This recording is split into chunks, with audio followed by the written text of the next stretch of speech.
Нет, он сам говорит. Я же платный. Okay. I forgot. And in your church, in your temple, there are other Christians, not only Orthodox, in different days a week. Catholic, Protestant. No? It's Moravian. Yeah, they're a type of, so we use the hall of a Protestant church. So we rent this one day per week on Saturdays. And we can use it other times, but we have to ask. We have no permanent building here. We have no permanent temple. All the Orthodox parishes in our city all rent a building. No one has a permanent church yet. So we hope this may come in future, obviously, with God's help. But everyone uses another building. So our building is owned by a Protestant denomination called Moravian, which are from Germany in the past. There are some here in Northern Ireland where we are.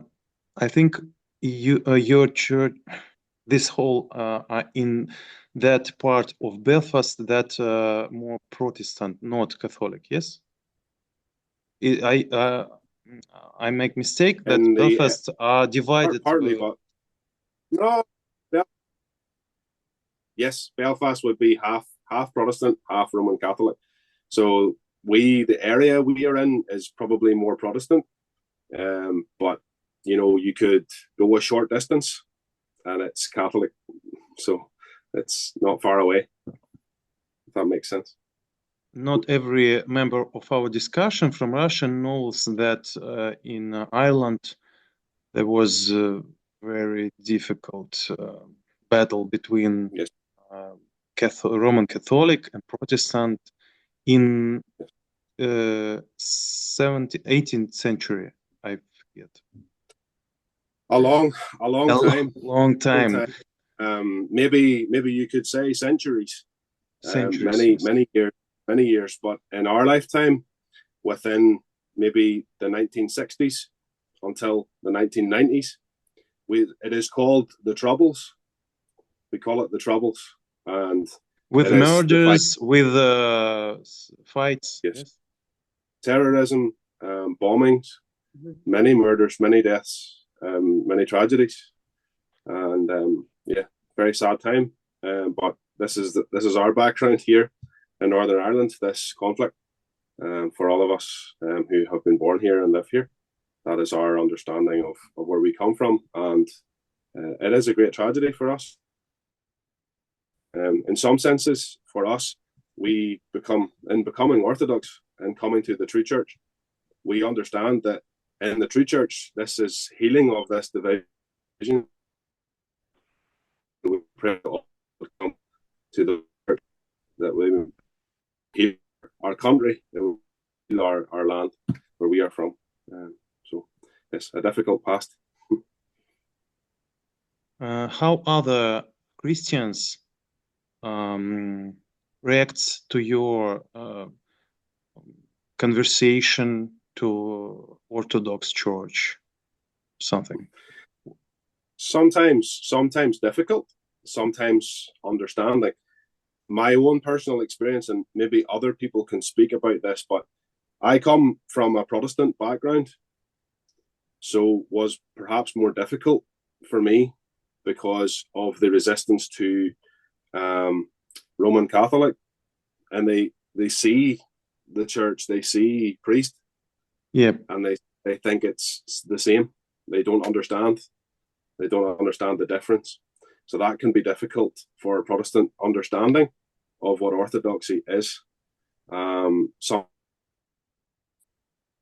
I think it's fair maybe to say that Roman Catholic school Orthodoxy and its existence, and that people know it is a church. It is a church. Sometimes people don't even know about Orthodoxy here. They don't understand that it exists. You know, it can be difficult.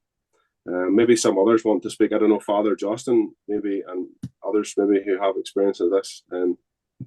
Well, you know, I think I've only been going there for just under a year now. Soon it'll be a year, I suppose. Um, and what I noticed in the parish, I mean, now we have more baptized people because we baptized quite a few recently. But what I noticed in the parish, which was quite unusual, is that the church would be full, but then when I brought out the chalice for Holy Communion, I realized there weren't actually that many baptized Orthodox people.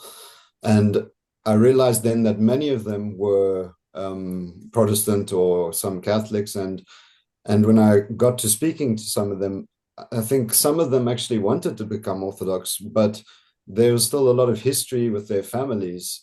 And some of them even told me that young people, let's say in their 20s, they want to marry, he's Protestant and she's Catholic, and they want to get married, and their families families are not happy about it. And sometimes Orthodoxy can be a good thing for them then as well, because Orthodoxy is sometimes halfway where they can meet, and then it's neither Protestant nor Catholic. But I mean, it's getting better and better, I think, and the church is getting quite strong, the one in Belfast, our church there, because more and more now we have like a solid Orthodox feeling in the church. When I bring out the chalice, I mean, now when I was there yesterday, I brought out the chalice. There were lots of people came for communion now. So we have quite a few baptized Orthodox, and then we did 4 babies, and it's really nice to do the babies because then there's some kind of a future. But it's a very unique situation. Most of the churches I've been in, all of the churches I've been in, they always come from an ethnic background, Romanian, Greek, Russian, whatever. And generally, the majority of people are from those countries or from that heritage, Russian family, Greek family, whatever. But in Belfast, it's really not like that. In Belfast, it's really just local people who are all Orthodox. I want to ask other our meetings, who was converted from Catholic from our meeting, or there's no one? Yes, Amanda and Elena, I know for sure. So some of them don't have their cameras Amanda, on. can you tell us about your experience? It's very interesting because one notice in Russia, Father Justin told us about that yesterday was many communions for children have baptized. In our city in Sызrань, we have 150,000 of people every day, about 14 baptizing little children's, something like that. It's usual for us in Russia. Russia is Orthodox country, named Orthodox country. I think it's not very actualized today, but it's called Orthodox country. And I want to ask you about your conversation from Roman Catholic. Why? Tell us. Can you hear me first? Yes, okay. Yes, okay. Okay, perfect. I am cradle Roman Catholic, born into a devout family. I actually was seeking to become a nun. I was a novitiate in my local Roman Catholic convent, and hoped to pursue a religious, becoming a religious nun. For whatever reason, I'm sure God knew why that didn't happen. And I met my husband 7 years ago, and we will be married a year on the 21st of this month. And we eloped to Iceland and got married in a Roman Catholic cathedral on our own together, because my faith is very important to me. My husband was never baptized and not brought up in faith, but could see my faith. And it was very important to me at our wedding that it was my husband, myself, and God at the center of our marriage because of it being a sacrament. And that was in November on the 21st. And when we did the Christmas markets, we met two lovely Orthodox nuns who come over from St. Elizabeth's in Minsk to sell icons. And we had a lovely conversation with them. And unknowingly to me, my husband was seeking to convert to become Orthodox. So we had a conversation Christmas week, and he asked me to let him explore it on his own. So in Belfast, there is a Romanian Orthodox parish. So he went to Divine Liturgy, which is in Romanian, and he met Maximus, who is a member of he's a member of our church, but he also goes to the Romanian liturgy. And Maximus befriended my husband, and together James and I went to our first Divine Liturgy at our parish with Father Justin in February of this year. And for me, what happened was I went in as a Roman Catholic who went to Mass every day, who received the Eucharist every day, my whole life. And I openly say this to anybody who asks me. In our small basement hall, that is our church, that we assemble and disassemble every Saturday, I felt more presence of God in that room than I had in my entire life.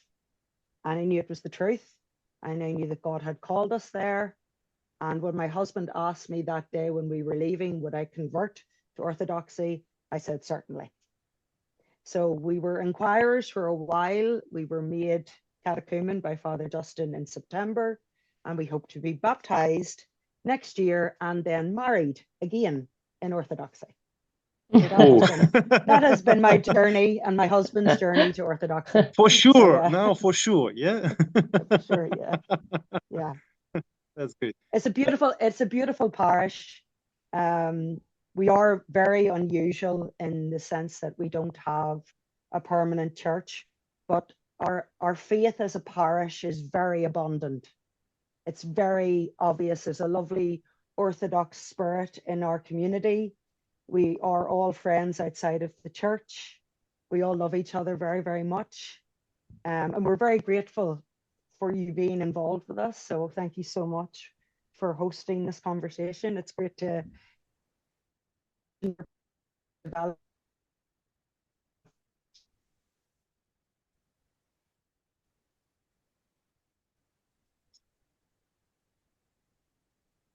Okay, no. Amanda, can I ask you, you're local Irish or not? I am, yes. I'm born in Northern Ireland. My whole life I've lived here. So yes. That's great. My nationality is Irish, yes. And you speak not only English, but on Irish or not? I learned the Irish language at school, but when you don't use it every day, it kind of fades. I'm actually more fluent in French, believe it or not, but I still speak a little bit of Irish, and I know all of the Roman Catholic Mass in Irish because it's celebrated in Irish a lot. So it's committed to memory. But I am trying to learn Church Slavonic along with Michaela. We sing a little in the choir, and I am actually learning Russian at the minute as well. So I hope to develop that as I learn. That's great. That's great. We also do sing. We sing a bit of the Gaelic Irish and we say, Lord have mercy. We say Ahia Ayena Jan Trokra, which means Lord have mercy. And then we have for the Trisagion, we had someone, an Irish teacher, to transliterate that for us. So we also sing one verse in the Gaelic Irish Gaelic language, because a lot of the people here, the bishop has blessed us to have just a little bit of the Irish language in some of the things that we do and say. Every How do you Mass, say? or once a month, once a week? It's How often? well, when we Seraphim can explain how we do the Lord have mercies. You want to tell him, Seraphim? Well, Father, so we have Divine Liturgy once a month, once per month. Father Justin comes to visit us for this. And then every other Saturday, we have a reader's service. So we have the text from Jordanville Monastery in New York, the Rokor Monastery there. They have a service. So we use this for to be blessed to read the prayers without the priest. What Michaela is saying for the Trisagion, Holy God, Holy Mighty, Holy Immortal, have mercy on us. That. So in Irish is Ayi Anefa Navart, Ayi Anefa Nashuriakta, Jan Trokra Buren. There you go. So It's Trisagon on Irish, yes? We Yes. say English, Slavonic, Irish, 1, 2, 3, every time. So it's Every kind Saturday. Yeah. That's great. It kind of And brings together. this service on Saturday, what service you? Typica. You use the Typica, and then The third it's an hour. approved service. Evening, Yes. morning, or something like. So the hours, third, 6th hour, and the typica from the liturgy. So 1st, 2nd, and 3rd antiphons, Beatitudes. We have the epistle reading, Gospel, and the Creed, Our Father, and then we finish with prayer. We also sing the Akathist to the Mother of God. After this service, yes? In the end? Yes, every Saturday we do that. If we do not have Divine Liturgy, we do this every week. So it really does feel like we're having a service together each Saturday, but not having the Divine Liturgy, not having the communion, the Eucharist. So we miss that. We wish we had that, but each Saturday we do have a beautiful worship time. I think it's very close to Russian practice in some churches without priests. We have churches without priests in some villages or north regions, and they meeting every Sunday because they have own in own their room hall, and they are doing like you hours, some service with the antiphons, reading Holy Scripture, and that's great. And a cathist to Holy Mother. Yes, that's great. That's similar. That's fantastic, I think. Can you tell us further? Can you tell us more about your church in Russia, your parish? What's it like? How many people? And you don't live in Moscow, you live on the other side of Russia. Where exactly, where is this place? Can you tell us some details? Yeah, we have different people from different cities. We are with Ksenia and Katerina and someone else. We are from Sызrань. It's a small city in the middle of Volga, great river Volga, near Samara. Samara is big city, 1,200,000, about like this. And the Sызrань are 150,000 of people. In our city, there are about 12 churches, one big cathedral, Kazansky Cathedral, very big church, and other not so big churches, but some of them with history. I'm living, and now we in monastery, exhibition hall of our monastery with a little bit good internet, and we have a parish. We are not closed. You see this, that we are not like only for men only.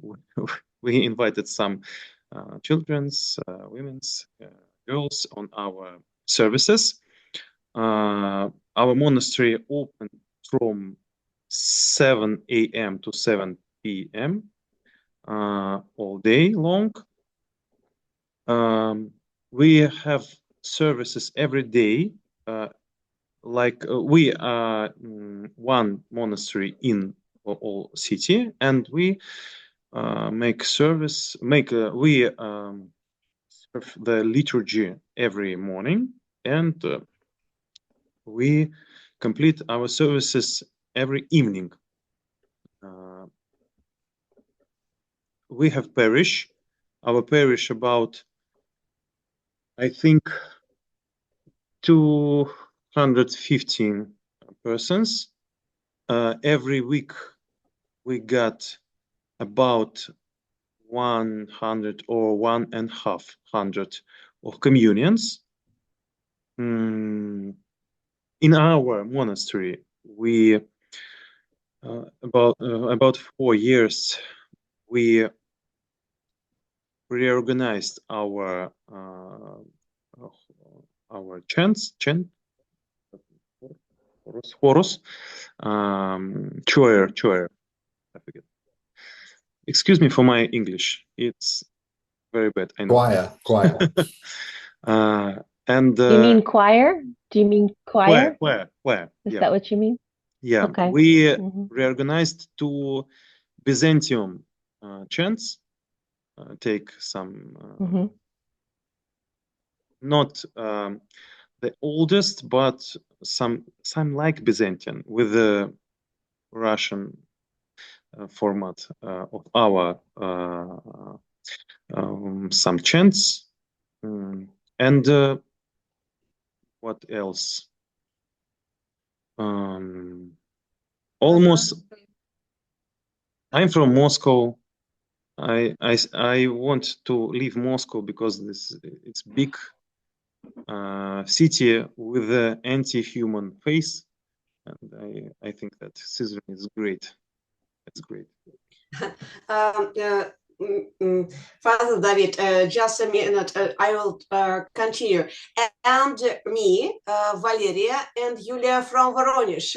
Hello. Voronezh is not far from Moscow. 5,000 kilometers.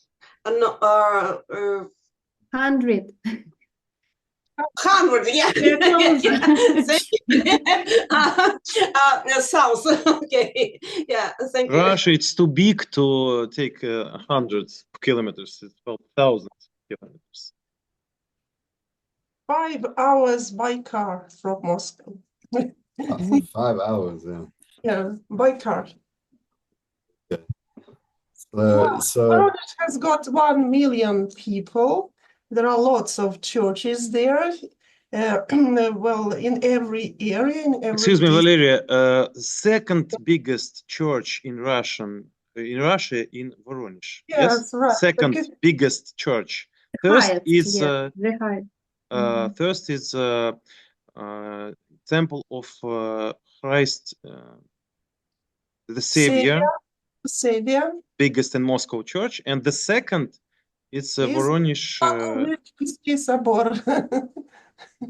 We forgot about. Благовещенский. I don't know how to say it in English. Well, but actually there are. When Virgin Mary got a message. How do you? I was just trying to ask what is the English for this holiday when Virgin Mary, she got a message that she will give a birth to Jesus Christ. We call it Annunciation. Annunciation, yes, Annunciation. Cathedral. Yeah. Okay. Right, there are lots of churches at easy access from each house. For example, it takes me 10 minutes to get to my church, but if I want to go to another church, it will take me half an hour walk. So lots of churches has opened at the period of time, well, 20 years, I think, in the period of 20 years. And from the in millennium in 2002 at the Voronezh come Bishop Sergei, big guy with the muscles, with the power, with some like with the passion to build new churches, to make restoration of old churches. This biggest church. Not only, like he biggest... also supported, yes, lots of, I would say, different projects which help poor people, and he supported it very much. So unfortunately now he is just he left his cathedral, and our Scissorhan's Bishop Leonti went to Voronezh to take cathedral. Yeah, it is. That's miracle. Voronezh maybe is also could be famous for our main saint.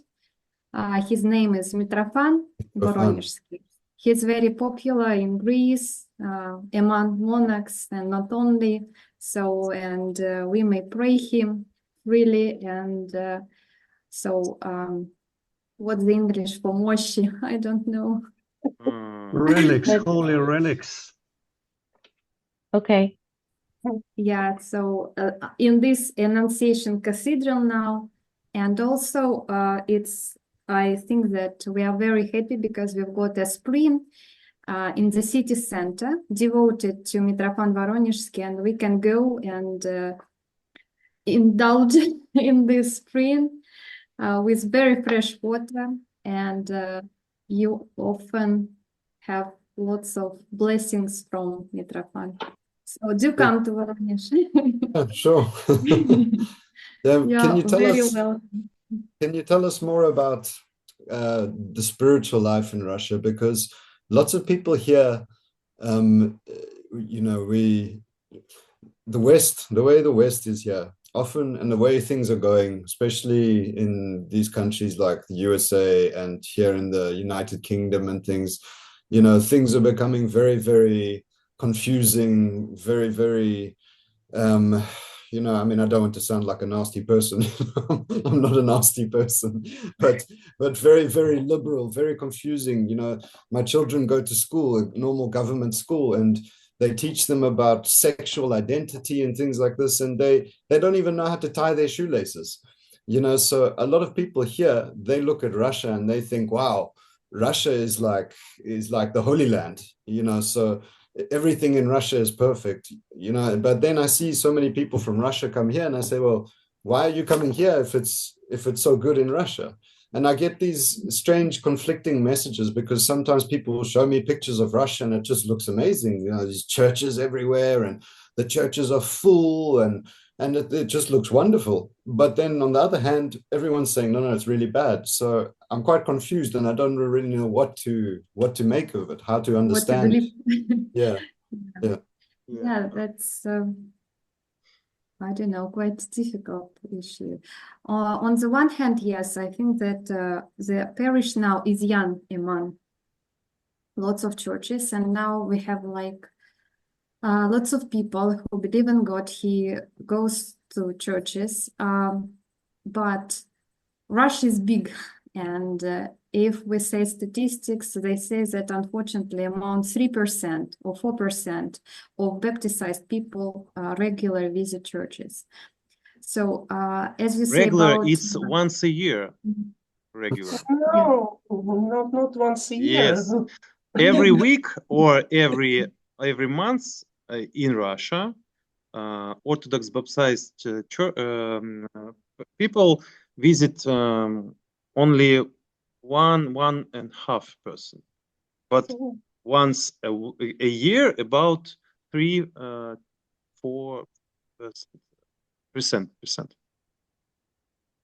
Lots of people still think they have a lot of time in future and can do it later because they're busy now. They consider themselves Orthodox and they wear a cross, and even like those who go to church regularly, but well, sometimes that's a problem. They postpone coming to church regularly. In general, so as you asked about traditional values, they are supported on a governmental level. So luckily we've got, for example, a holiday devoted to family, traditional family, and we celebrate it. And also it is prohibited any propaganda of different sexual diversions among children. It is strictly prohibited. So I don't know, just the problems of society which exist in every society, as you say. So some people, yes, they go to church, some people don't. But if we compare with Soviet Union, so now it's totally different. So people may pray and visit churches, visit liturgies. So, and on the other hand, baptized people who went to the church every week, they spending very hard spiritual life. They reading prayers every morning and every evening. They reading prayers. They prepare to Holy Communion every week, I think, or every 2 weeks. They take a fast, make fast, have fast. 2 days a week and long fast before the Easter or before Christmas, and that's the strong man or some kind of Ruth woman with brown eyes on his eyes, like that. It's very different. I'm one opinion. If I went to streets of Slytherin, if I find 2 guys holding his hands, they spend not more minute of winning this. They take some fight from other people. But girls in streets can take very sexual clothes, very open, and nobody told about something like this. We got very big percentage of divorce. We got very big percentage of abortion. We got a very big percentage of not complete payments.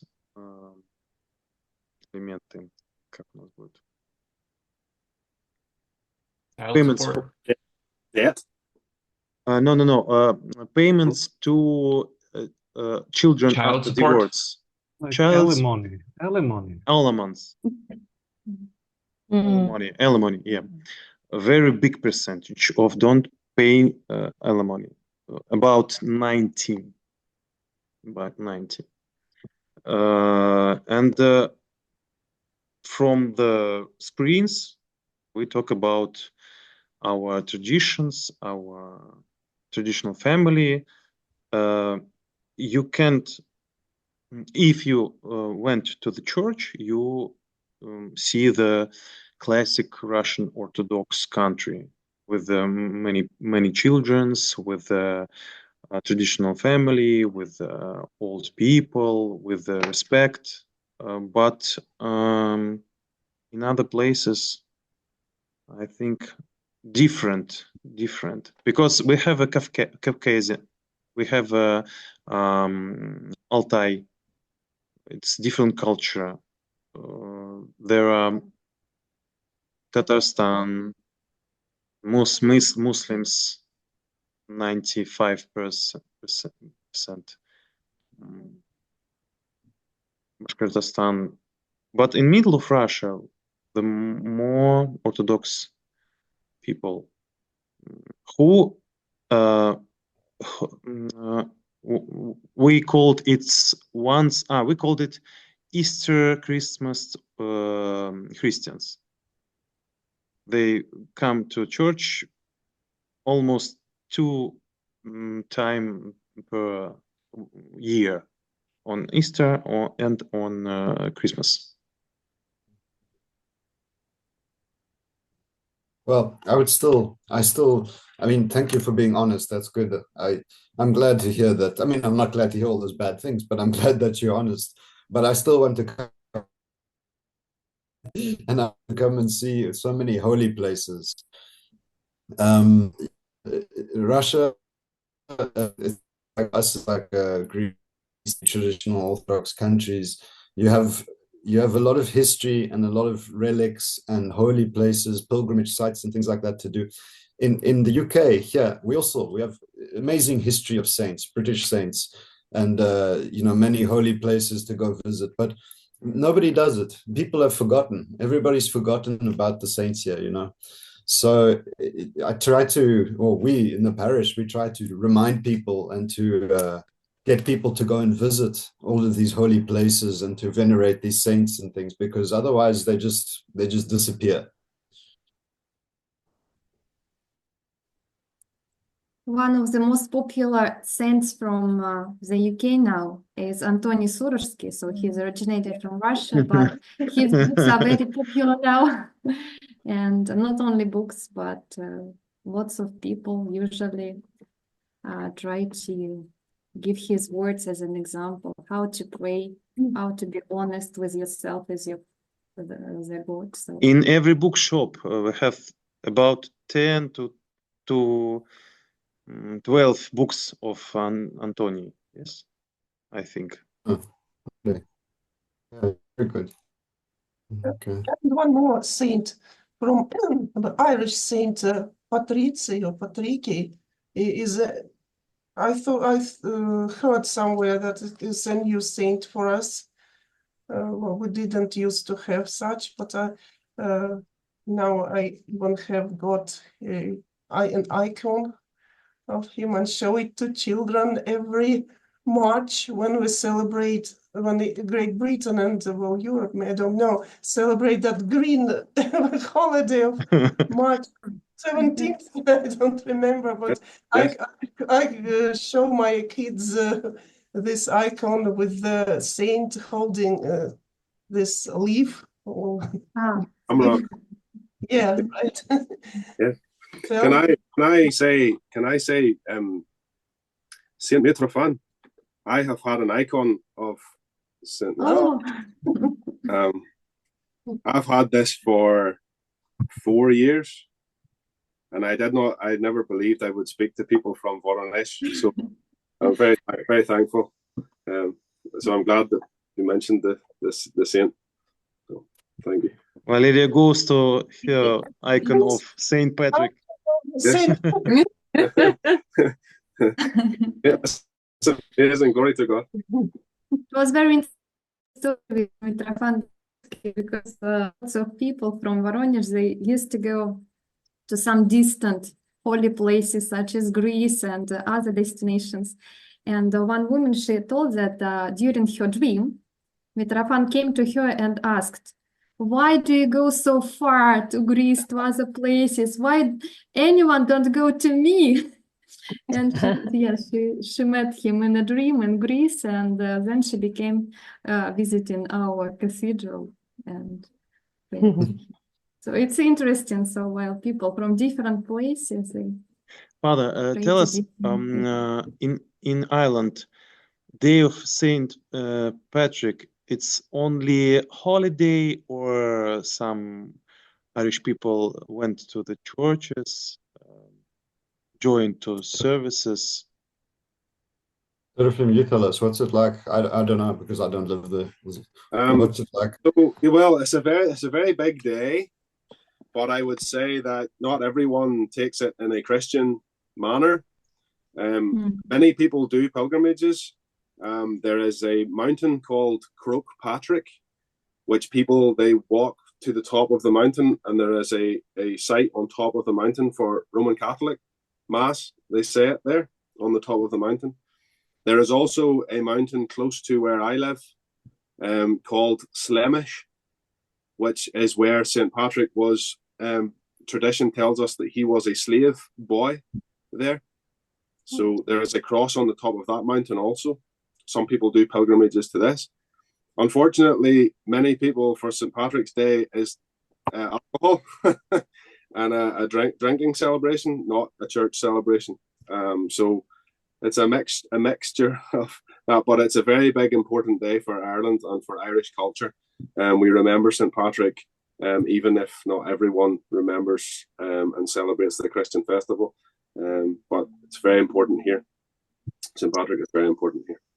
In Russia, we have tradition that every baptized Orthodox man or woman don't join to service, but came to the church and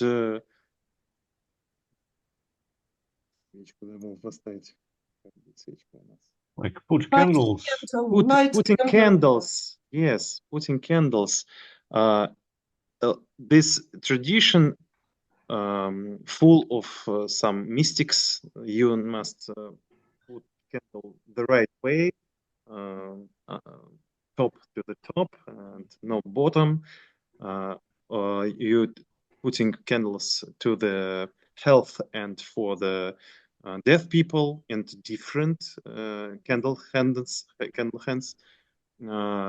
In this tradition, I think in Middle Russian, most powerful for every baptized people. Everybody, if he recognize himself like Orthodox, I told before, on Easter, on Christmas, or some big holidays, went to the church and putting several candles. Have Irish people similar tradition or something like that, or only praying with other people on some like mountain on like this? No, so it would probably be fair to say that is a Roman Catholic tradition to do these things, not Protestant. Protestantism, no. Only maybe in Protestantism, maybe Church of Ireland. There is a Church of Ireland, which is like Church of England, Anglican, if you know that.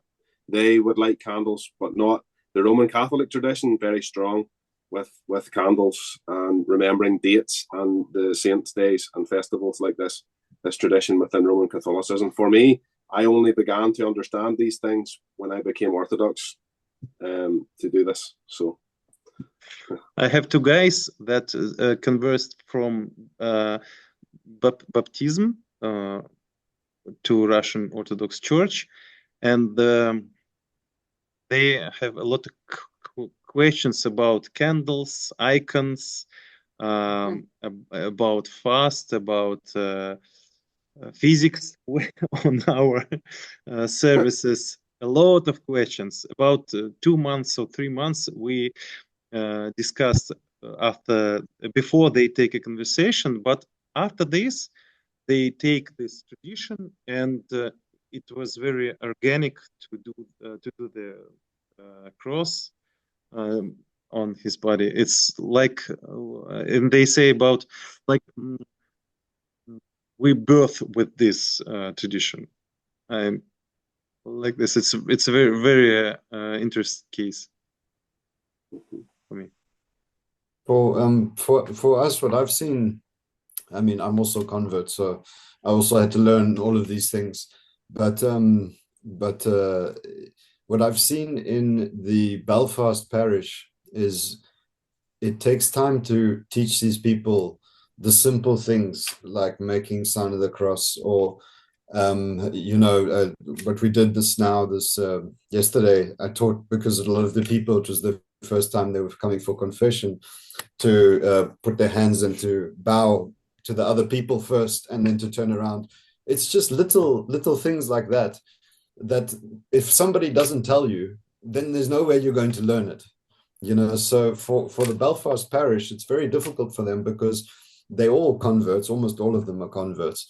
And so they have to either, you know, maybe a priest can come and tell them, otherwise they have to read it in books, or otherwise they have to see it on TV, or otherwise they have to have conversations on Zoom, because otherwise there's no way for them to learn. In Russia, we have very great teachers, our grandmas. Exactly. It's perfect teacher, perfect teacher. Stay here, fall down, sign the cross, kiss the icon, put a candle. Why? Take it. Wear a kerchief on your head. Don't wear shorts, trousers if you're a woman in the church. Yeah, it's very. We have in Caesarea, not in very. In big country, I think this tradition are lost, but in Caesarea, a small town, this tradition live. Before the teaching year, before the 1st of September, many groups of students go to church to join the service before it called before prayer, before start of teaching, learning year. Every year, and many childrens I see only once a year in this service. And they are very surprised. Some of this I remembered because they have unusual names or something in here. Or I think in Russian we have tradition that if you have a popular name, but it doesn't exist in our calendar of names, you must have the saint name. For example, we have very popular name Paulina, but there's no Paulina in saints, and every Paulina, when she baptized, take name Pelagia or Apollinaria. And every year when this young girl came to us, and her grandma say her to make confession, take confession, to join to Holy Communion. She came to us, and she came to Holy Cup, and she say, Paulina, we have tradition to pronounce your name before communion. And she say, Paulina, and babushka and her grandma near, he say, Apollinaria, and Apollinaria, and it repeats, I think, it's repeat about 4 or 5 times in every end of the August. It was very, very fun. But after this, we talked with Paulina once a time. It happened, and she. Father David, you asked to prepare a question before our meeting, and I have done it. May I ask a question to maybe everybody? We forgot about this. Okay? Sorry, we forgot this.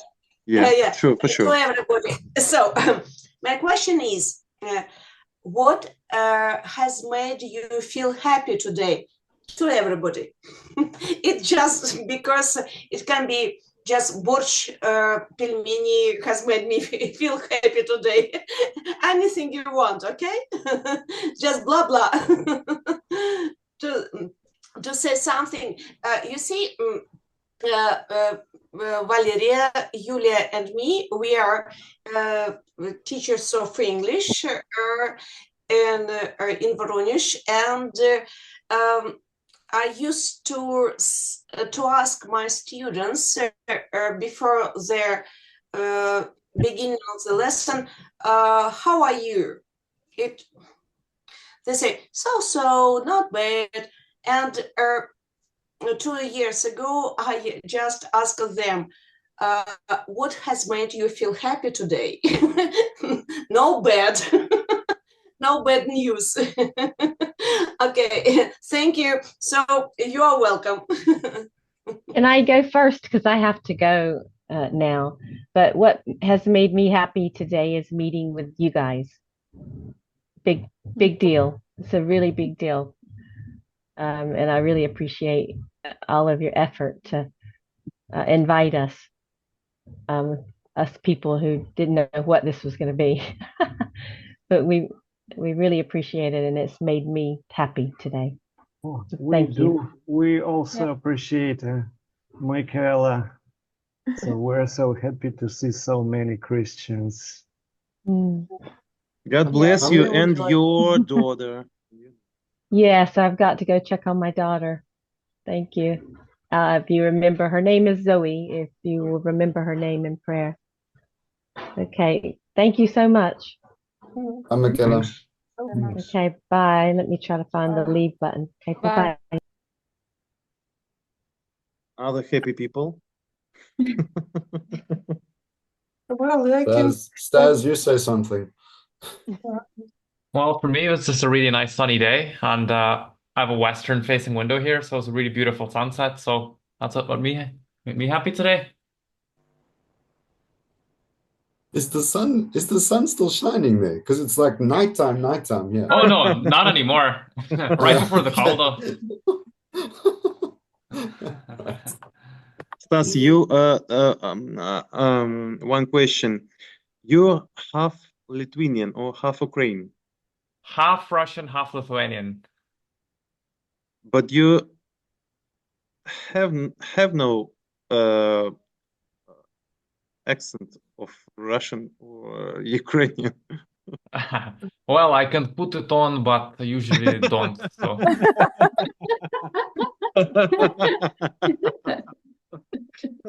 That's great. We'll just keep it. Marina wants to say something. Yes,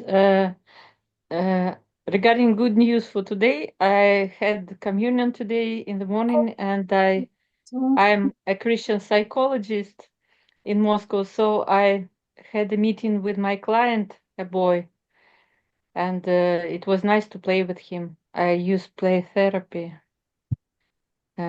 So it made my day before I saw you. Good. Yeah, I also had Holy Communion today in the morning, and this was the happiest, the highlight of the day. Hi, I just wanted to say what made me happy today was to be able to spend the whole day all by myself with my husband. I usually have to share him at some point with everybody, and Sunday's my day that he's all mine, and that made me very happy.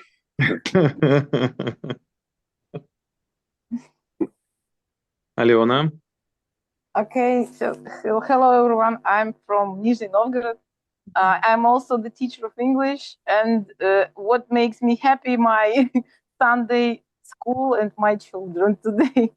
They made me smile, and I was really happy to see all of them.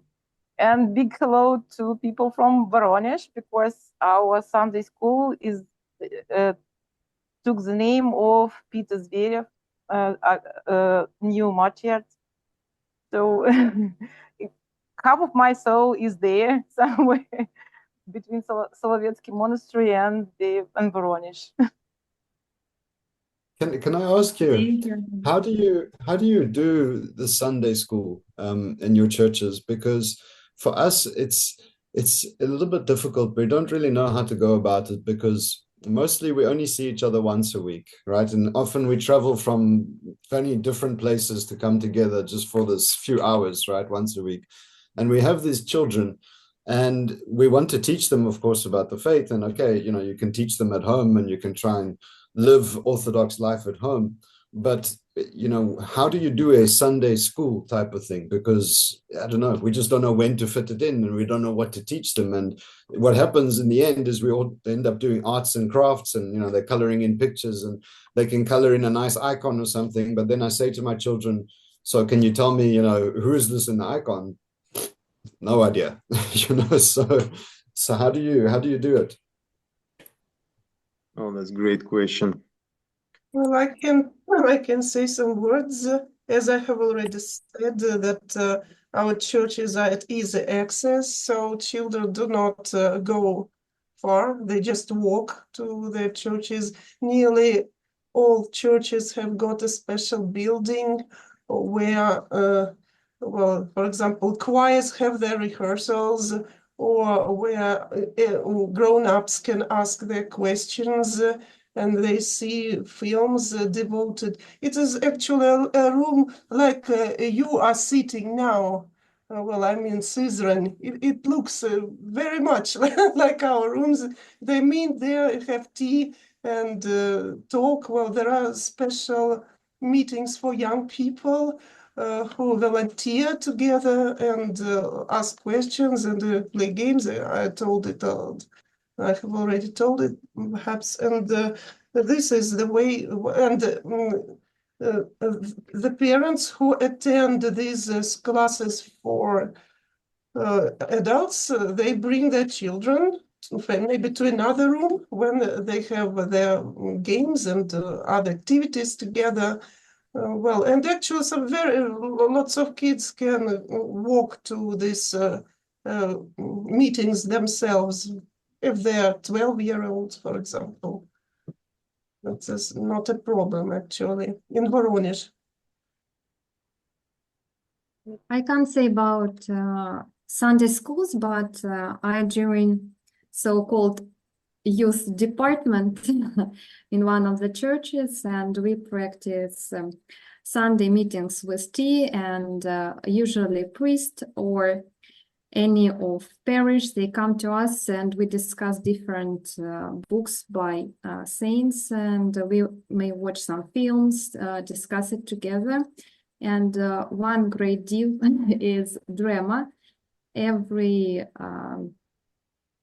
Christmas and Easter, we prepare so-called fairy tales, and lots of youth people, and not only, and children as well, they like to take part in it. And it could be some classics such as Nutcracker, but usually we try to highlight some good things, and through drama, through rehearsal, children, they easily tune in the life in church, yes, by talking to each other. I think today we have problem with gadgets.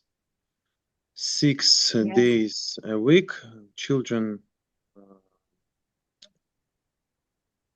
learning and take time with their phones only. And after this, at end of the week, in Sunday, they must came to another school, and this is shocking for them. That's why we, in our Sunday school, we have no some teacher with God-blessed gift to teaching in the old classic form, like tables, seats, books, some exercises. Not in our city we have only 3 or 4 teachers like this with this gift of teaching, in Orthodox faith. But in our school, we give to our children many impressions of meeting with Orthodox faith. For example, about 2 years ago, I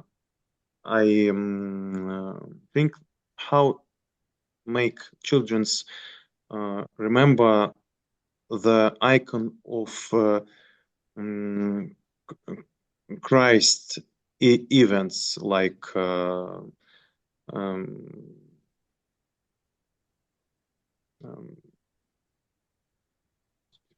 все перезабывал. The Pieta, the Christ, the преображение, что-то вроде этого. Transfiguration. Resurrection, yes, yes. Transfiguration. And all of these holidays, 12 holidays, how make them remember this? And we make it with the game. I show them the icon, about 30 seconds. They remembers. I turn off the imaging, and they must repeat this icon with some kind of take both of them on his hands, lie down, or sits near. And after this, about a month, I got test of my lesson. We go to Taliati, nearest town to our Slytherin, and they got big cathedral of Преображение, Павел. Transfiguration again. Transfiguration. Yeah. Excuse me. A big Transfiguration Cathedral.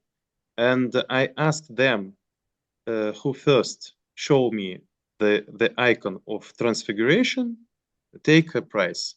And all of them run to the right icon, and that was great. They remember. And like every lesson, with music, with the picture, with we go into nearest church to church to our neighbor city or something like that. So, excursion on Samara, our big neighbor city. Like this, it's our methodic. Okay. Church lessons are very useful, and they can remember all the holidays and icons that, because it's like they're kind of visuals. That's why they see it and they combine with the knowledge. And the most valuable secret, children must be introduced in service. Today we preparing girls choir. We several our boys are involved in service, like not subdeacon, but altar server, altar's boy. Yeah, and it's about 15 to 20 boys and girls. We're preparing to be involved in our service in different days. Yeah, they can stand and pray. They pray. It's very short. They pray. God bless me, please. That's all. That's fine. Yeah. And our psalms or some long story, it's very boring for me. But the experience of be joined to some big and very valuable, it's for them. That's I remember one of our boy, his name Nikita. Now he is altar boy from cathedral. He was very lazy boy. He don't want to take join to the service. His grandma and his mother is our parishioners, but he don't want to go to the church, and it's very bad for him. And once, 1 year ago, he started to come to monastery at summer holiday every day, morning and evening. And I asked him, Nikita, what's happened? And he said, I want to take to be joined to your service. I want to pray with you, and that was a miracle. But our patient, we're waiting for this day. It was a key for this event in his life. We don't make some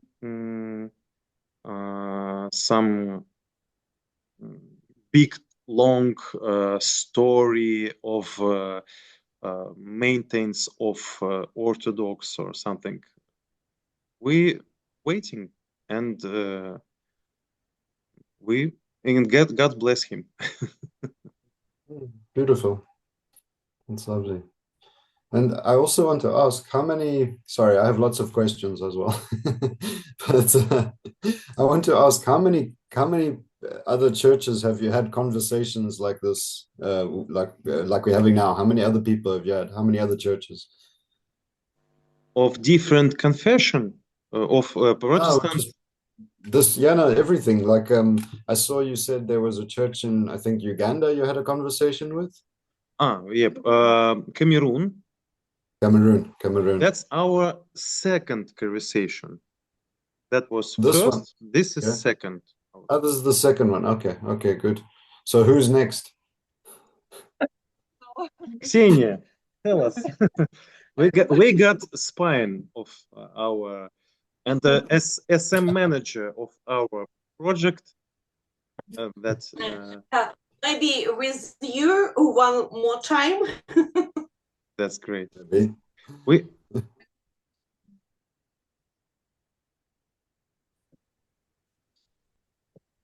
Yep.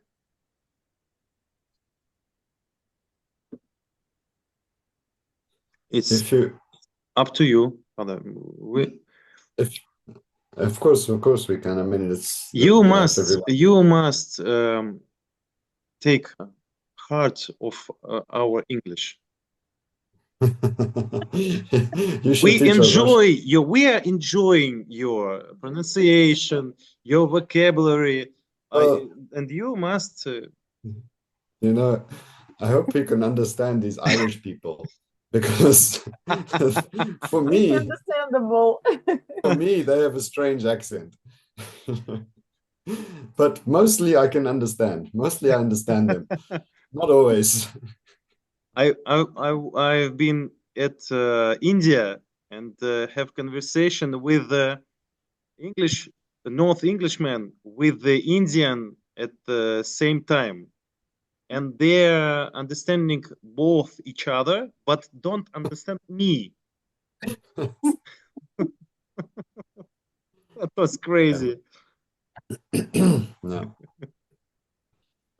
Okay. All right. So do you have any other questions? Yeah.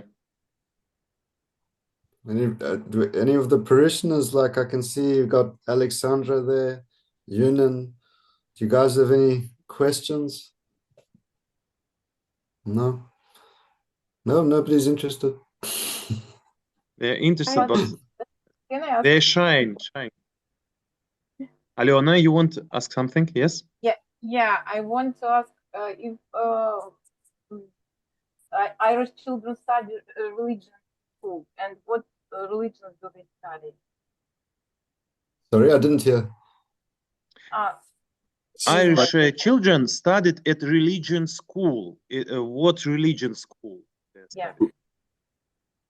Complicated again by the Protestant Catholic division. So there are Roman Catholic schools which would teach Roman Catholic religious education. There are Protestant schools. Every school outside of Roman Catholic schools has some form of religious education, but it's probably very small on Christianity, maybe 40-50% of this. And then they might learn about other religions in the world as well.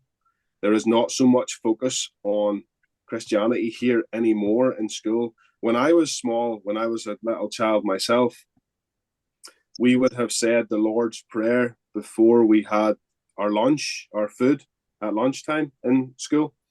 I don't know if this is done anymore in Protestant schools. It might still be done in Roman Catholic schools, but in Protestant schools, it's not so much anymore. So it's a little bit of our teaching, but not at all a focus. It's a very small part of our schools here now, sadly, I would say. In Ireland, there is some government law about praying in school or something. We got this law. We in every school, only if they got Orthodox or some different confession, they can including on the timeline of the day the prayers, only if the school got confession. But in all other schools, our Lord says that you can't make these prayers in every school. That is probably more in England and Wales. There are probably more differences for us than Ireland. In England, they have state school, and then you would have some religious schools, so a Roman Catholic school or a Church of England school, which are associated with a particular confession, particular church. Here, I don't think we have the same laws here. Someone else might know better than me, but I don't believe we have the same law here. I think it's more society is going away from Christianity, and then it has fallen away because of this. Here. There's no prohibition in Ireland to make prayers in school. It's a social question, yes? Yes, yes. But I mean, I can only speak from my experience here in England, but I think it depends a lot, like Seraphim saying, is which school, because even in a government school, some of them, you know that they are more religious schools than some of the other ones. Some of the other ones, you can see it's just a very mixed population. They're not going to say prayers or anything. They have to teach some religion education, but that's not Christian. I mean, Christianity is one, but then they'll teach Islam, they'll teach Buddhism, they'll teach Hinduism, everything. But, you know, my son, I was very proud of him the one day because he was I think he was about 6 or 7 when this happened, but I was driving him to school and he said to me, Daddy, is Jesus God? So I said, of course he's God. Like, you've been coming to church your whole life. You don't know that Jesus is God.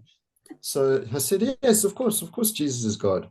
So he says, I knew it. He says, I told the teacher. And then I said, why? What did your teacher say? And he said, no, the teacher told him, and this is the religious education teacher. The religious education teacher said, no, Jesus is not God. Jesus is a nice man. And my son said, no. Jesus is God. And then he said to her, and when Jesus died, he went to Hades and he took up Adam and Eve. And the teacher said, no, not really. No. How did she or he know? So yeah, he was so confident. So he was so confident, right, to his knowledge. The big question to her education. You made me happy. For Father Justine, I've got a question. So yes, if you don't mind, of Islamic invasion. Sorry. So, like I know, in England there are so many churches which have been converted into mosques, and I recently read an article on that, and I was shocked So is it noticeable in Ireland? Is this tendency alive? Well, you know, for me, you know, you'll have to ask the people in Ireland. They can speak in a second because they will know the situation there. I don't live, so I don't know. But I can tell you, I've only been here in England for 4 years now, and it's England. It's a small country. I mean, geographically, it's not huge, but it's very, very. And I was surprised to discover this, but it's actually very diverse. You know, people in the north of England to people in the south of England are very different from each other, and they're all white and they're all English. But then in between that, you get like a whole Indian population, and then you get, you know, within those Indian populations, there's some of that more English than others, and some of that are Muslims, and some that are Sikh, and some that are Hindus. So it's really, really very kind of confusing in a way. And where I am, I'm living in a tiny little peninsula on the edge of England. And you know, when I saw a black man, I don't know, like I've been here for 4 years. I think I've seen like 2 black people, you know. And I mean, I was coming from Africa. I was coming from Africa where I was seeing black people every day. And then when I saw one, I was like, wow, look at that. You know, and it is, there's not many Indian people here. There's a lady across the road, she's Indian, but she's born here and she's lived here her whole life. There aren't any mosques. I mean, in Liverpool, there are mosques, but I mean, Liverpool is, yeah, it's about 30 minutes from me. Where I am, there's no mosque. There's churches. Nobody goes to the churches. Okay, so I mean, I can't say. So I see that that they attract to big cities yeah, rather for sure. than Birmingham, small villages. Around Birmingham, for sure, there's lots and lots of Indian populations around Birmingham. But I think the further north you go, I mean, I don't know because I'm not expert here, but I feel like the further north you go, the less and less and less the population is diverse, you know, because it's more spread, it's just less populated, and it's a little bit more, just I suppose, more conservative in that way. Oh, yeah. Oh, thank you. But you can ask the others about Ireland because I don't know what the situation in Ireland is like. Is Belfast a big city? How many population? How much do you have here? Or probably we'd better ask Seraphim. Belfast, not a very big city at all. You might not even think it is a city. It's very small compared to what a city would be in Russia, I would say. You can get from one side of Belfast to the other in 20 minutes, maybe. You know, if there's not much, if there's no traffic, you can get from one side to the other quite quickly. About 350,000 people. But in terms of the Muslim population, for many years, because of the political problems that we spoke about earlier, the troubles, the problems we had in the past, not very many people would have emigrated here in those times because it was quite dangerous. So maybe in the past 15 years, we have seen more immigration here, but still very small. A very, very small Muslim population, a very small amount of any other type of person here. I can't even think of a mosque of where one might be. I could not tell you where there is one. But it becomes more and more. Dublin in Southern Ireland, Southern Ireland, Dublin would have a much more diverse population, many Muslims, many from African countries. That is a very big problem now, the amount of different people and the clashes between those types of cultures now, between the Irish culture and the new people coming in. We see quite a few problems on the internet with videos of problems like this. But Southern Ireland is very different than Northern Ireland. We are kind of our own little place up here. So there's a bit of a difference there, I would say, but it is growing. I think we will see more people come as the years go by. Okay, I see. Thank you.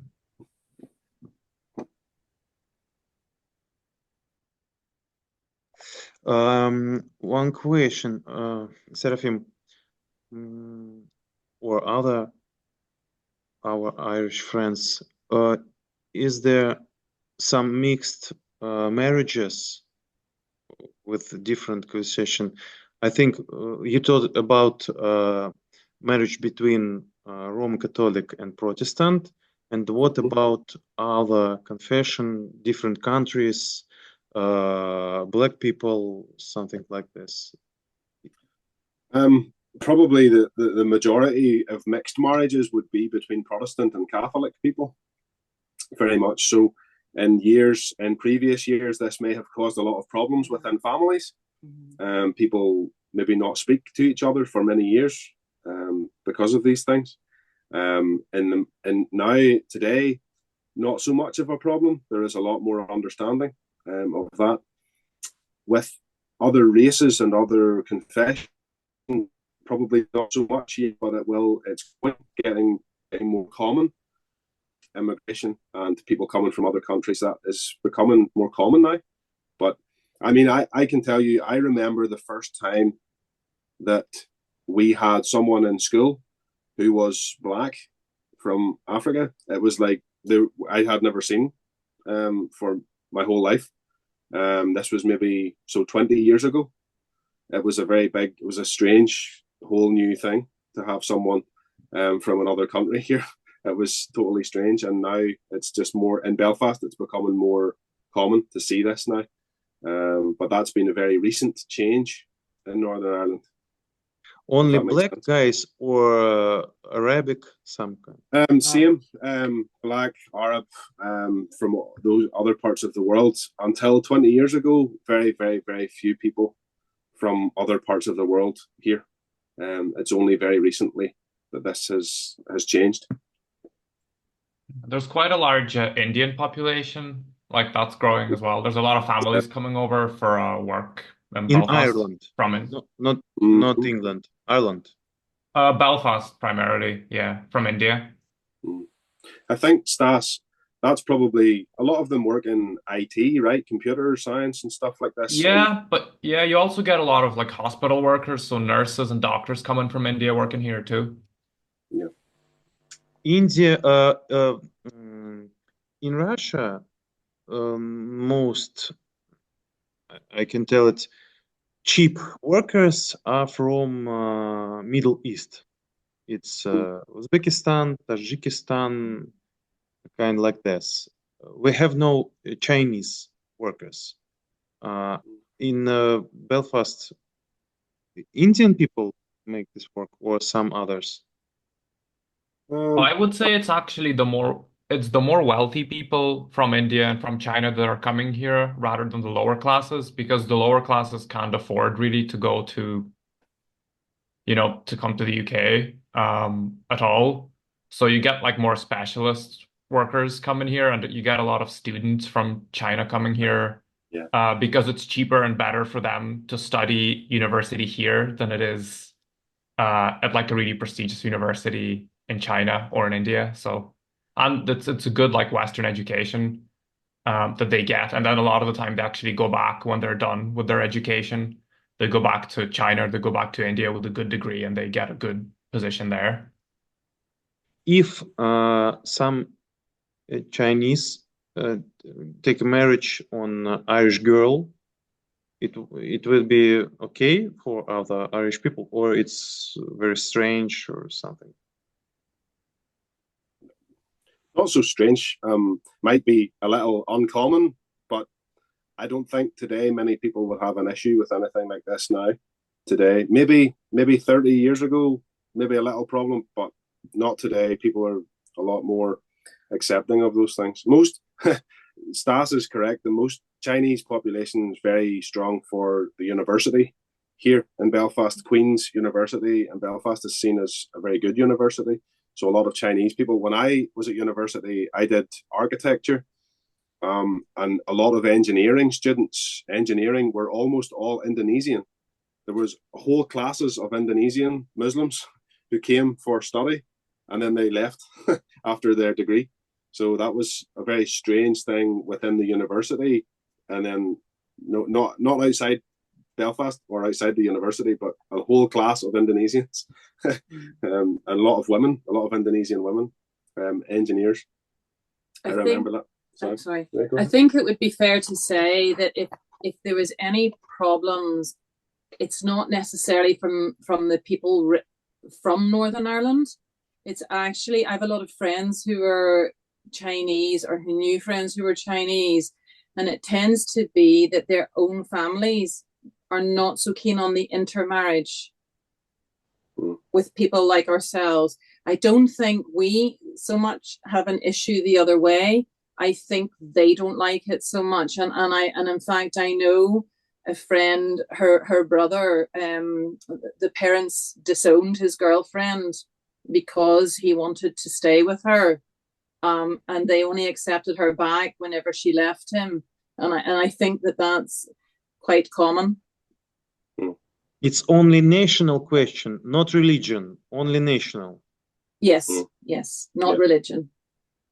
In Russia, we got some interested, not problem, but some special thing. We have very big population of Tatar. They're Muslims. They are not only in Tatarstan. In every big country, I think, there are a big group of Tatar. And they are all Muslims, but they are not very Orthodox Muslims. They're it's like a tradition of their population. And we got, I think, many cross-religion marriages. I think, once a month in our monastery or different churches, came some grandma and told that we want to baptize my granddaughter or grandson, but his mother is Russian Orthodox, but his father is Tatar Muslim. He don't want to baptize his son, and we know that Muslims can take the Christian wife, but I think Christian women can't take the Muslim husband, and it's a problem. They take marriage and make children's, burning children's, and after that they decided in what religion should be joined their children's. It's not good. It's not good for us. We have this in South Africa. We had this because in South Africa the Orthodox population is almost entirely Greek.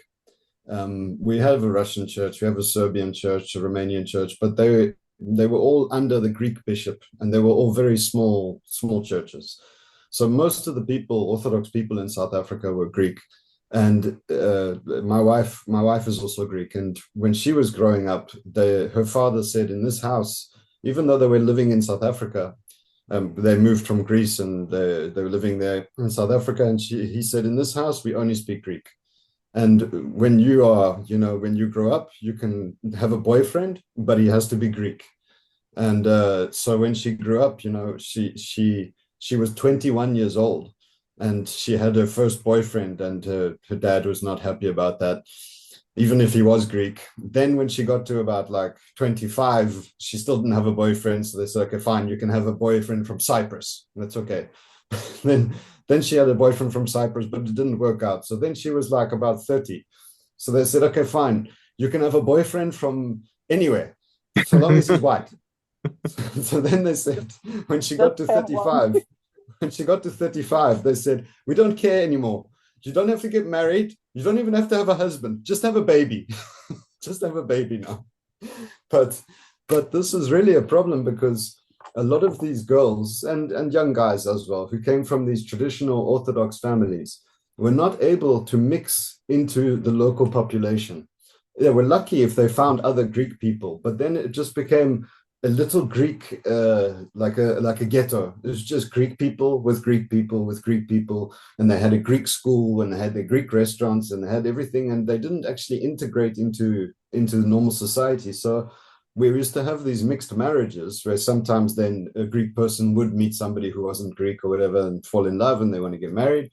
And we did a lot of mixed marriages between Orthodox and Catholic, Anglican, Lutheran, anything that was like mainstream Protestant, okay. But when it was something like, whatever, Jehovah's Witness or something, then we couldn't do it, when we were rebaptized. But it was always a problem. It was always a problem, not so much for the couple, but when they had the children and everything, the grandmother and the grandfather saying, no, my child is going to be Orthodox. My grandchild must be Orthodox. And then it always creates these big problems, So what can you do? You want the people to mix, but at the same time, it does make things difficult. It's a long time bomb. In Russia, we have the same problem with the Armenian. A lot of Armenians in Russia, and they have their own church. I don't remember how it's called on English. It's by letter. It's apostolic. Monophysite. It's apostolic Armenian church from the Saint Gregory, and they came from Armenia. They are baptized almost all of them in Armenian church, but they are going to Russia. In Russia, they going to Russian churches, and some of them, about half, make a conversation to Russian church. After that, when they are going to Armenia, they go to Armenian church, take back conversation like this. Many children of Armenian parents have no any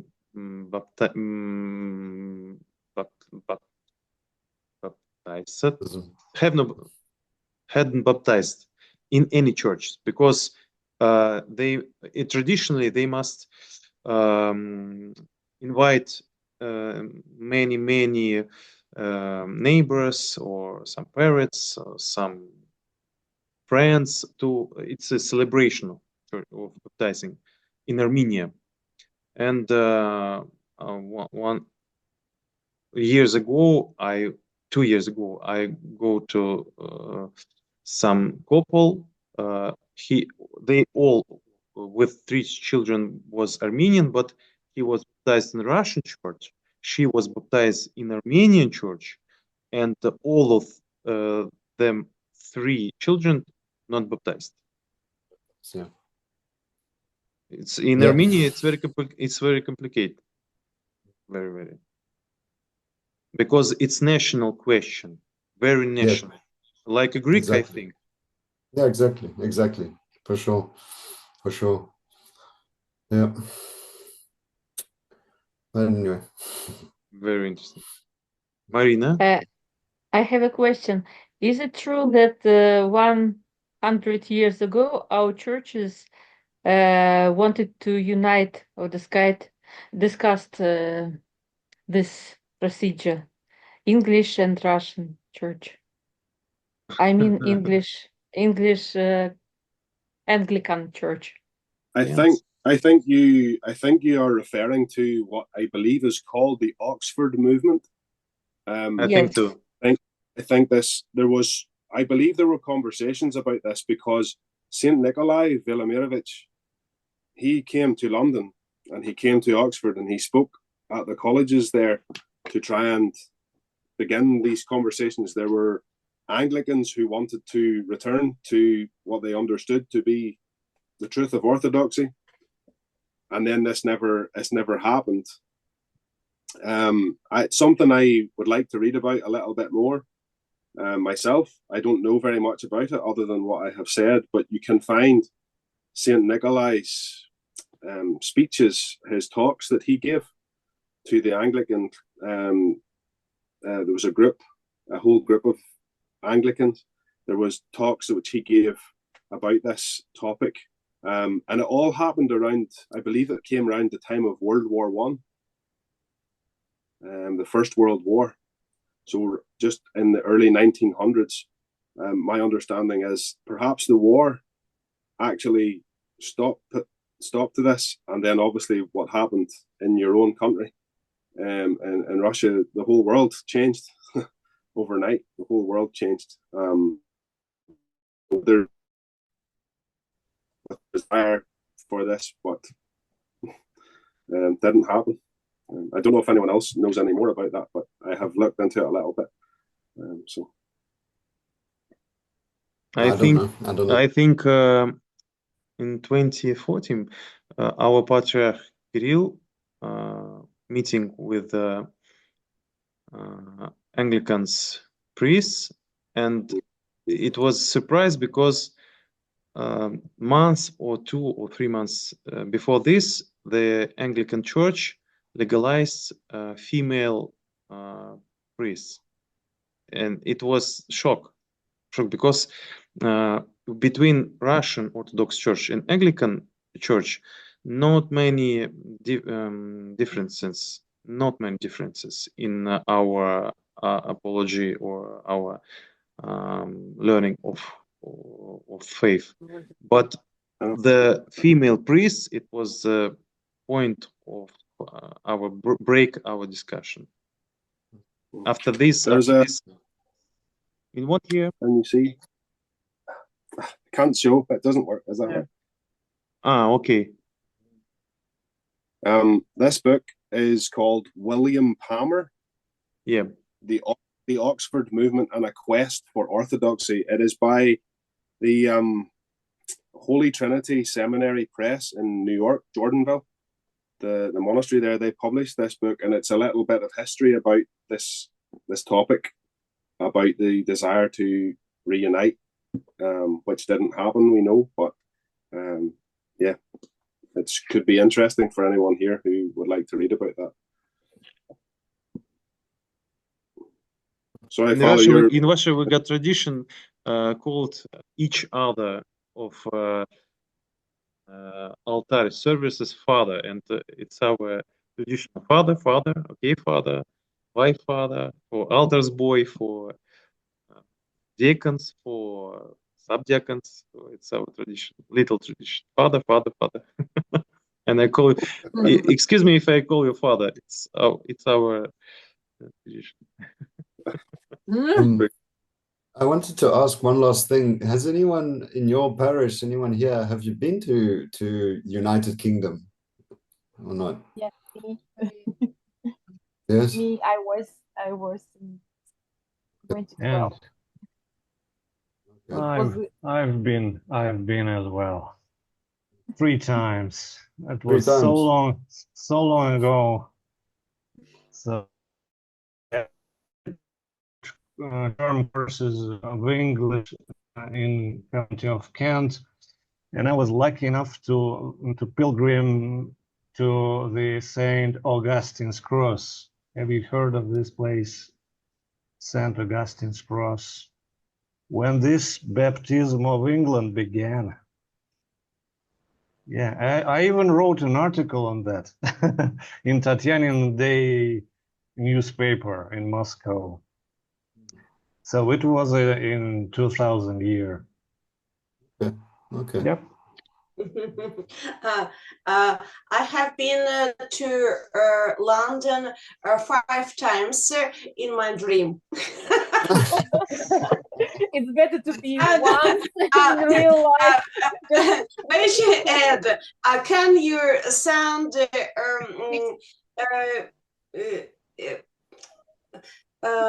link to your article to read it. Where is it? Okay. Oh, okay, as you wish. Yeah, you can send it in our chat in Telegram. Yeah, I'm doing. Telegram. And have you our Irish friends? Have you ever been in Russia? Some of you. Yes. You've been once. Believe it or not, my school history trip when I was 16 years old was to Russia.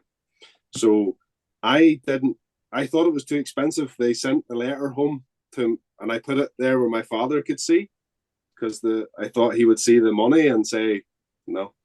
But he saw it and he said, you may never go back, so you should go now for the opportunity to go to Russia. It doesn't matter about the money, he said, go.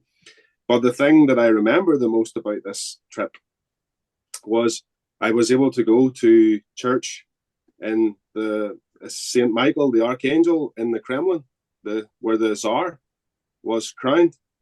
So I was there when I was 16. I had no idea what it was. I didn't understand anything, but I understood what I felt in my heart at the time, but I couldn't put words to it. All I remember was I turned to my teacher at the time and I said, his name was Mr. Patterson. I said, "Sir, I don't know what this is, but this is beautiful." That's what I said.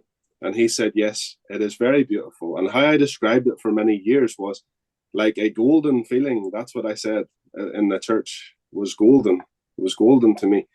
And I did not know that all these years after that I would be, that God would allow me to become Orthodox.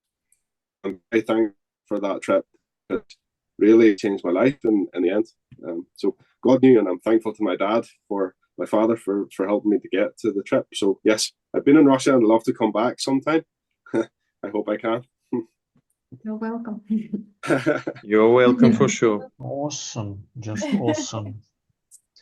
Visit Sызрань. Long road to Sызрань.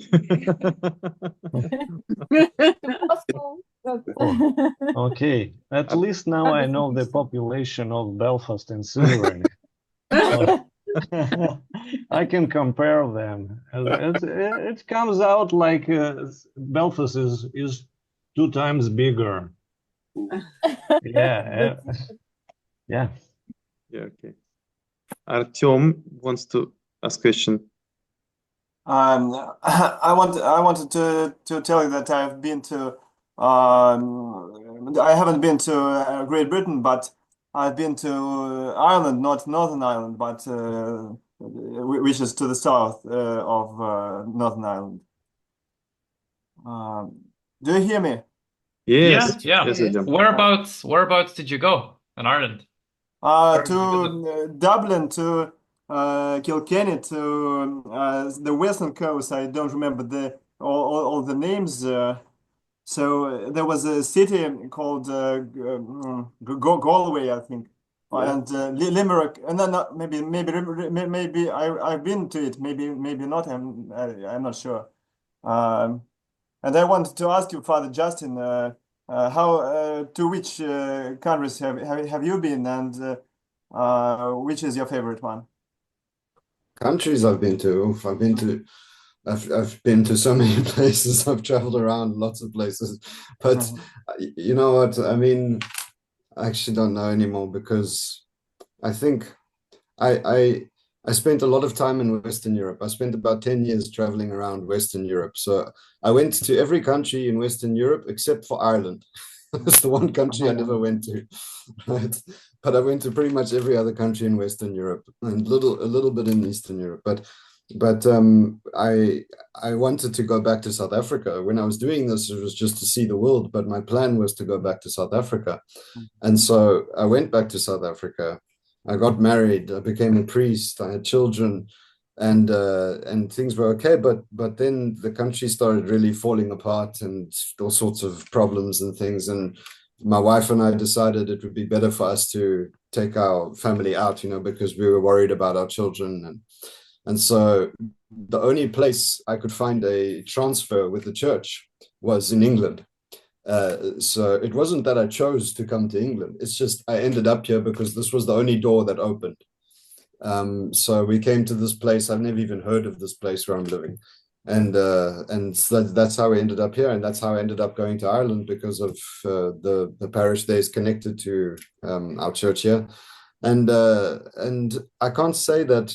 I mean, in some ways, I miss South Africa, and I would like to go live there again because the sun actually shines in that country, and the weather's warm, and you have lots of space and freedom. But and we don't have problems like, you know, worrying about taking my kids to school and whether they're going to come out as boys or girls at the end of the day. You know, like in South Africa, we're so far away from all of these things. But I have a little bit of South Africa with my family here. You know, every time I'm with my wife, I'm with South Africa. So I suppose you could say my favorite place to live is South Africa. You know, I just don't actually live there, but in a way I do. In a way I do. And what temperatures are there in winter when it's summer in Russia? You know, I had a Russian friend who said to me, in South Africa, you don't have winter. You have hot summer and cold summer. So in winter, during the day, it's like maybe 15, 16 degrees Celsius. Right? And then at nighttime, it can go very cold, but what's cold for us is like 0 degrees and maybe sometimes even below 0, 1 or 2 degrees below 0. And that's like really, really cold. But then during the day, it goes back up to 15 degrees. So then it's okay. And then at night drops down, and that's winter. In summertime, sometimes it can get really hot, like, you know, close to 40 degrees or something like that during the day. And then at nighttime, maybe it goes down to like 30 or 20 degrees. So that can be a little bit too hot sometimes. But when I came here to England, you know, like, I don't even know if it's ever been above 25 degrees. So it's a change. It's a change. But you know what? I'm grateful. I'm grateful for what I have. And I live in a good place, a safe place where my children, you know, okay, aside from these other dangers and things that I have to worry about, it's still a good place for them to live, you know, and I'm happy for them to grow up in this place for the time being, in any case, you know, and we'll see. Oh, and I suppose I like France as well because they have good wine. Yeah, and great bread. Great bread. Great bread. Great food. Fresh bread. Fresh. Yeah. I haven't been to Ireland, but one of my favorite films is a Leap Year, and it shows beautiful landscapes there. Do you know that? More than some comedy, a bit romantic, a leap year. So when a woman, she goes to an island to propose to her boyfriend according to old tradition, it's not Orthodox film, of course, but I like it. I saw the trailer. Yeah. I haven't seen it. Yeah. Where was it set? I mean, all this beautiful coastline. Which part of Ireland? Wicklow, I think, County Wicklow. Yeah. You know, I can tell you a little bit about the Irish people because I'm not Irish. So I can tell you, compared to the English people and compared to South African people, and you know, I serve in a parish now where there's lots of Russian people and Ukrainian people and all that. So I see all different people, you know, and I serve with a Ukrainian priest as well. And he says, you know, you can't trust English people because you say to them, "How are you?" And they say, "I'm fine, thank you." And he says, but they're not fine. But if you say to a South African or you say to a Russian person or Ukrainian, "How are you?" If he's not fine, he's not going to say, "I'm fine, thank you." He will say, "I'm not so good." You know, and Irish people are a little bit like that. Like, you know, it's a little bit easier to talk to them because they're very friendly, but they're also quite honest. And they'll just tell you what the truth is, actually. You know, whereas with English people, you never know. You just never know what's going on. You know, so you always have to like try and work out what's actually going on. But with Irish people, it's a little bit more easy. It's a little bit more easy.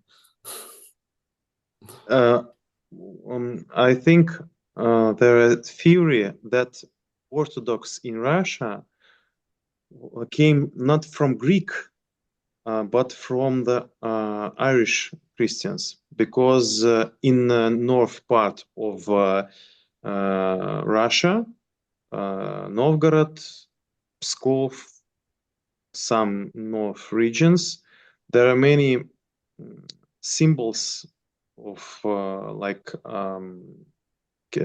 Celts cross in churches, and several our historic think that this beautiful story about Saint Vladimir visiting to Byzantium and take the Orthodox from the Constantinople, it's not very clean true. There are many Christians on the north of Russia that make baptized from the Irish or some other UK priests. There are the theory in Novgorod. I've been at Novgorod 2 years ago. In every church, in every wall of this church, are encapsulated Celt's cross with this round, and they are maintained in 11th or 12th century. Interesting. Very interesting. Yeah. Okay. Good. We got great conversation, but in Slytherin we are 23 p.m. or 11 p.m. The Sunday, big day, morning liturgy, Sunday school, media studio of our middle children, and that's great day. That's what was great conversation. Somebody are not joined to our chat in Telegram, yes, or everybody is joined. If you Many people aren't. If you don't join and want to join us, you can text in this hour. He sent a link. No.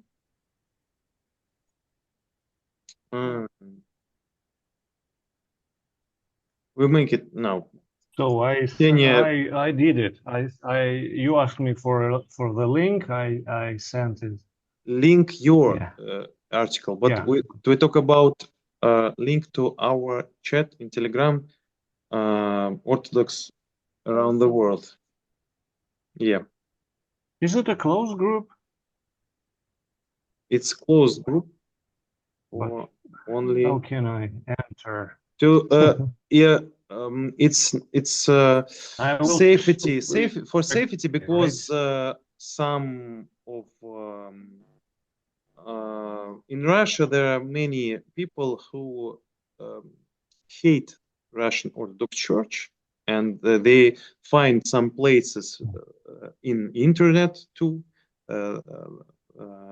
where the Orthodox Christians are meetings and make some spam, some internet terrorism with this. That's link for our friends who want to invite in our chat, and after week or 2 weeks we're preparing for next our meeting. Preparing. Great. That's pretty well. Great question. Thanks meet to you all. all. That was Thank you very so much. interesting discussion. Yeah. Thank you very much. Thank you. Thank you. Thank you all. God bless. Bye-bye. God bless you. Very much. Bye. Take care. See you soon. Bye-bye. Thank you. Bye, fathers. Bye-bye. Bye. Sisters and brothers. Bye, brother. God bless us. For the hard week. God bless us all. Lord bless. Thank you. Thank you. Thank you very much. Thank you.